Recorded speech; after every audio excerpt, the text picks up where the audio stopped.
ಬಡ್ತಿಗಾಗಿ ನಡೆಯುತ್ತಾ 1.60 ಕೋಟಿ ರೂಪಾಯಿಯ ಡೀಲ್.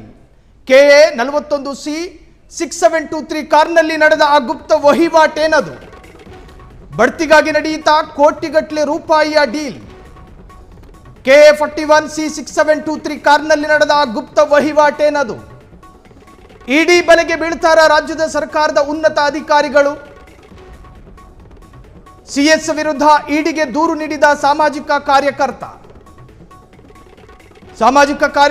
ಸ್ನೇಹಮಯಿ ಕೃಷ್ಣ ನೀಡಿದ ದೂರಿನಲ್ಲಿ ಏನಿದೆ ಗೊತ್ತಾ? ನಿಜಕ್ಕೂ ಕೂಡ ಅತಿ ಗಂಭೀರ ವಿಚಾರ ಇದು.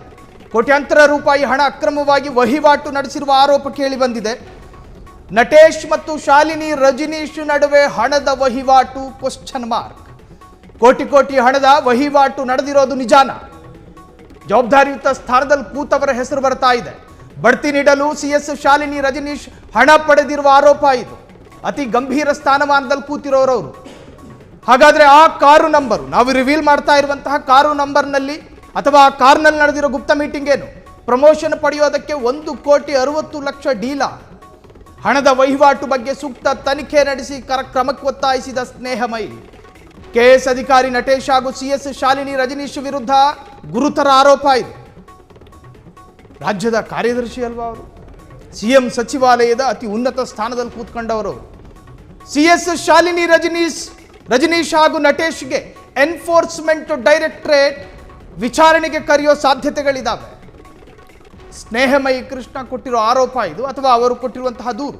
ಇಡಿ ಎಂಟ್ರಿಯಿಂದ ಅಧಿಕಾರಿಗಳ ಎದೆಯಲ್ಲಿ ನಡುಕ ಶುರುವಾಗಿದೆ. ಬಡ್ತಿಗಾಗಿ, ಒಂದು ಪ್ರಮೋಷನಿಗಾಗಿ 1.60 ಕೋಟಿ ರೂಪಾಯಿ ಡೀಲ್ ಮಾಡ್ತಾರೆ ಅನ್ನೋದಾದ್ರೆ, 1.60 ಕೋಟಿ ರೂಪಾಯಿ, ಲಕ್ಷಾಂತರ ರೂಪಾಯಿಯ ಡೀಲ್ ಅಲ್ಲ ಇದು. ಆದರೆ ಈ ಆರೋಪದಲ್ಲಿ ಪಾತ್ರ ವಹಿಸಿರುವವರ ಹೆಸರಿದೆಯಲ್ಲ, ರಾಜ್ಯದ ಉನ್ನತ ಸ್ಥಾನಮಾನದಲ್ಲಿರೋರು. ನಾವು ಯಾರನ್ನ ಸೊಬಗರು ಅಂತ ಕರಿತೀವೋ, ನಾವು ಯಾರನ್ನ ಕಂಡ ತಕ್ಷಣ ಗೌರವಿತವಾಗಿ ತಲೆ ತಗ್ಗಿಸ್ತೀವೋ, ಆ ತರಹದ ವ್ಯಕ್ತಿತ್ವಗಳ ಹೆಸರು ಈ ಆರೋಪದಲ್ಲಿ ಕೇಳಿಬರ್ತಾ ಇದೆ. ಯಾವುದೋ ಗ್ರಾಮ ಪಂಚಾಯತಿ ಕೊಟ್ಟಿರೋ ದೂರಲ್ಲ ಇದು. ಸ್ನೇಹಮಯಿ ಕೃಷ್ಣ ಎನ್ಫೋರ್ಸ್ಮೆಂಟ್ ಡೈರೆಕ್ಟರೇಟ್, ಜಾರಿ ನಿರ್ದೇಶನಾಲಯ ಇಲಾಖೆಗೆ ಕೊಟ್ಟಿರ್ತಕ್ಕಂತಹ ದೂರು.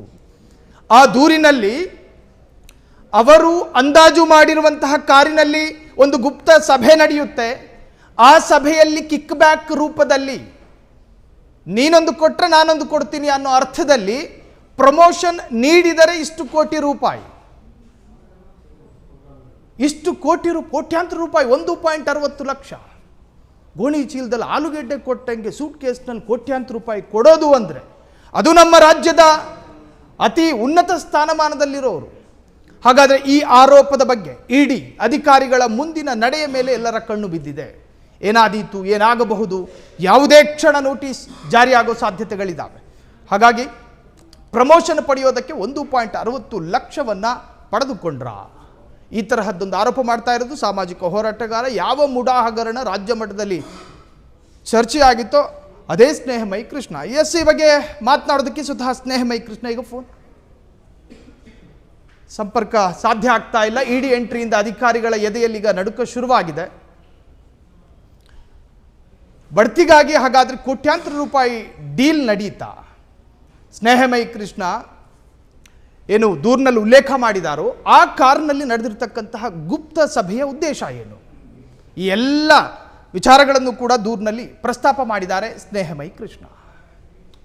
ಕ್ಷಣ ಕ್ಷಣದ ಸುದ್ದಿಗಳಿಗಾಗಿ ಫ್ರೀಡಂ ಟಿವಿ ಸಬ್ಸ್ಕ್ರೈಬ್ ಮಾಡಿ, ಲೈಕ್ ಮಾಡಿ ಹಾಗೂ ಫಾಲೋ ಮಾಡಿ.